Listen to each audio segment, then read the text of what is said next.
Connor, what's going on with Israel?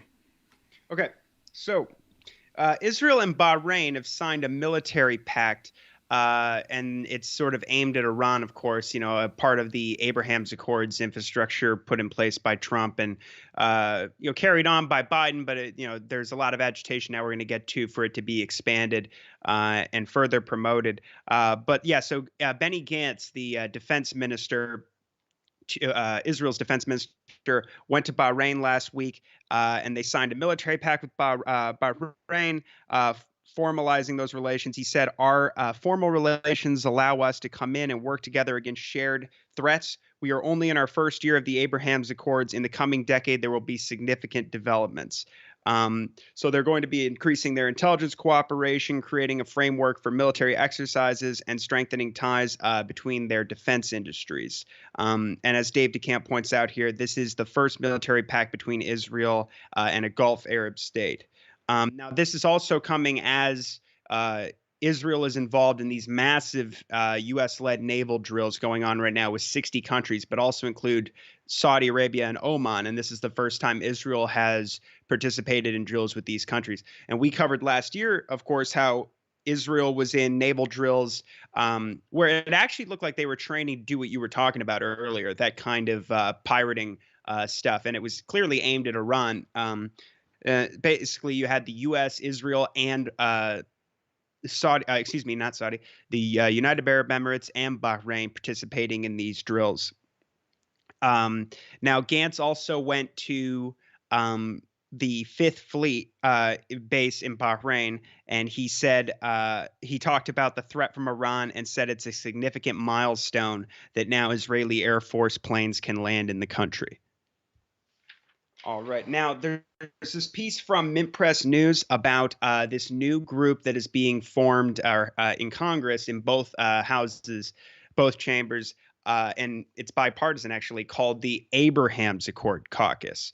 Now, of course, I just mentioned this was really designed it's a cheap PR victory for Trump and Israel, of course, but it's touted often by people who support Trump or people like Tim Pool as, big victories for peace in the Middle East and this kind of thing. And nothing could be further from the truth. If anything, it destabilizes the region more because it's designed to it sells off. In exchange for these phony normalization deals, these phony peace deals with Israel, the Palestinians are thrown under the bus, and there's massive military-industrial complex welfare going on where you get, for instance, the UAE. Now, this is kind of on pause right now, but they were given as a part of the bribe for this to make this deal. They were the first signatory to the Abraham Accords. They were promised $10 billion in bombs and Reaper drones and F-35s. And so this piece is talking about how, and of course, these countries all are encircling Iran. They're armed to the teeth. So it's designed to isolate Iran in the region. And I think we'll get to this, but I think one of the reasons why why this is being promoted so much now, among other things, you have more and more states in the region, especially the last half of last year. We covered this quite a bit.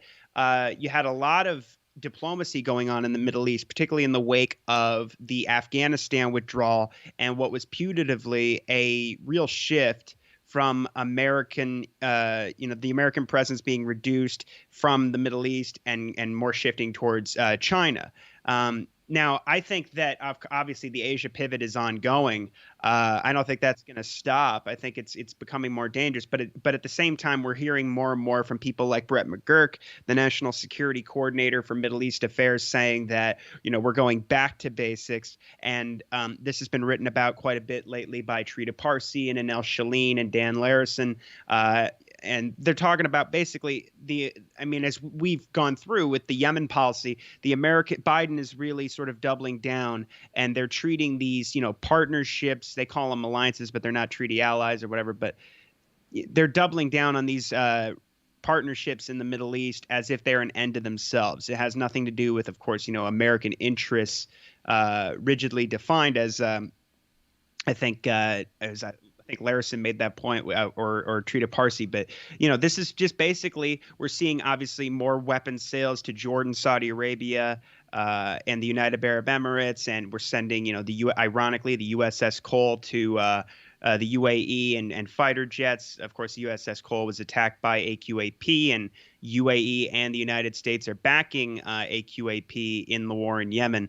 And so this is obviously going to escalate the war and deepen our involvement. But back to this, they call it a cheerleading squad. This is what the co-chair, Senator James Langford, the Republican out of Oklahoma, has called this Abraham's Accord caucus. So I think, you know, as I'm getting to, they're promoting this for those reasons because I think that they're also very concerned about China getting more involved in the region. As we talked about, the UAE is uh, one of the UAE and Saudi Arabia are globally, I think, in the top three countries for Chinese construction projects. And of course, there was this controversy over a Chinese port being built in the UAE, and this caused a pause in the F-35 sale. And the UAE tilted toward France, buying, I believe, like for $19 billion, 80 Rafale fighter jets from France instead, or at least as an interim measure. But so now you've got this, this caucus promoting this, and so they quote here from the Institute for Middle East Understanding, who speculates that the caucus's top priority is passing, or one of them is to pass this Israel Relations Normalization Act, which Congress is pushing right now, which would require the State Department to promote normalization between Israel and these Arab countries. They say, in addition to the problematic nature of reifying Trump administration deals with authoritarian regimes, this legislation is controversial for additional reasons, among which are a statement of policy to oppose efforts to delegitimize the state of Israel.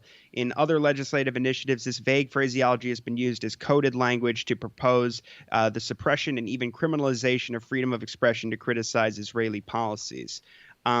They also suggest that let's see, that basically this is also, has to do with some of the horrible PR that Israel has been getting recently. You just covered last week the new Amnesty International report that said, following in the footsteps of Human Rights Watch and B'Tselem, the top Israeli human rights organization, that Israel is committing crimes against humanity, and namely apartheid, that Israel is an apartheid state. And also they're very concerned, advocates of this caucus and these Abraham's Accords, measures are very concerned, of course, that they don't think Biden is, pushing to, add on to the Abraham's Accords enough. And they're also concerned that because of, and I don't think they do nearly enough, obviously, but they're also concerned that there's indications that Congress, particularly the Democrats and, the squad, are not as supportive of Israel as we've seen in the past, where there's been, pretty much bipartisan, unconditional support for Israel. So they make a point. They interview a guy named Zaha Hassan, who's a policy analyst at a Palestinian think tank, who says, we named Al Shabaka. He explains to Mint Press that we have organizations like Human Rights Watch and various Israeli legal and human rights organizations talking about apartheid in Israel-Palestine. And just at that moment, we're having this conversation. There's all this uptick in activity around talking about peace, prosperity, regional economic integration, and expanding the Abraham's Accords. That's now become the focus of attention. And he suggests that it's a diversionary tactic. He says it's trying to find a new direction for the conversation to go in, recognizing the peace process can no longer be used as an excuse. The idea that it is that since there isn't a possibility in Israel or among Palestinians for a peace agreement, we should focus instead on bettering the economic situation of Palestinians in the region writ large. And of course, that's not really going to happen. Of course, this is just meant to cement the occupation and to give these, sort of nods to Israel. I mean, I think Pompeo actually explicitly said this, that it sets this precedent that you can get these Arab states to normalize their relations with Israel while taking, Palestinian, a two-state solution, or, Palestinians being treated, given their full human rights and treated as just full citizens of a single state under with the right to vote and their civil rights under a single democratic state, takes all that right off the table, and you just cut to the chase and give them a bunch of arms. And then, as William Hartong mentioned in a piece you ran at antiwar.com today from Responsible Statecraft, it's now coming out even in the New York Times that a big part of the agenda from, I mean, the Israelis were, handing out their, selling anyway, the Pegasus spyware from the NSO group to countries like the UAE so that they could crack down further on their dissidents. And of course, this is linked with, myriad human rights abuses in the UAE as well. So, and you were just reporting now on how recently on how Pegasus is being used by Bahrain as well. So. They say that the announcement of this new caucus is being accompanied by praise and welcome from not only Biden's administration but from the Bahraini government. There's, as they say, giddy articles and op-eds and editorials promoting the Abraham's Accords or the caucus, and they're pressing Biden to do more to expand.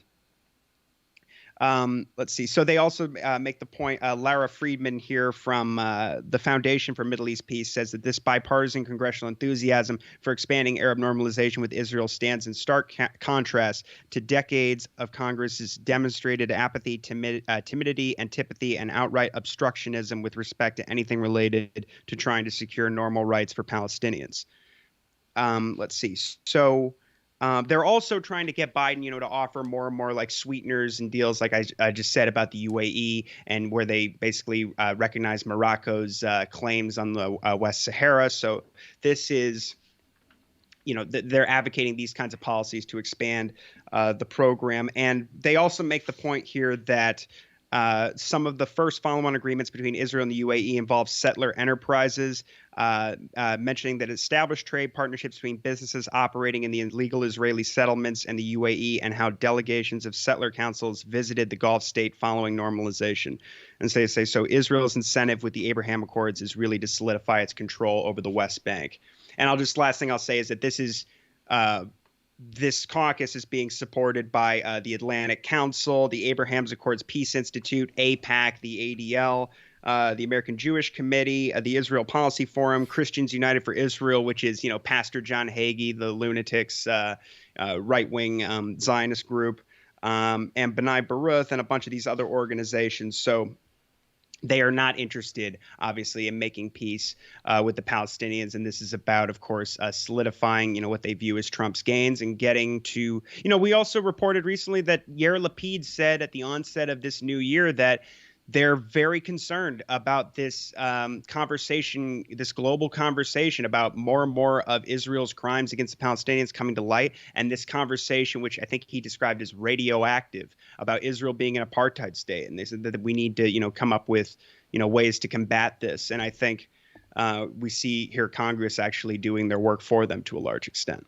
Yeah, and just on top of that, not that there's a lot of pressure or anything like that, but there have been some statements from the U.S. government, pressure from several members of Congress on the killing of this 80-year-old man. I forget his name now, but he was 80 years old, like just nice old man who had had a heart attack and heart surgery before, was abused by some Israeli soldiers, left for dead in a house, and some other Palestinians came by and found him once he was already dead, handcuffed, just left there by the soldiers. They said, "Oh, we thought he was sleeping."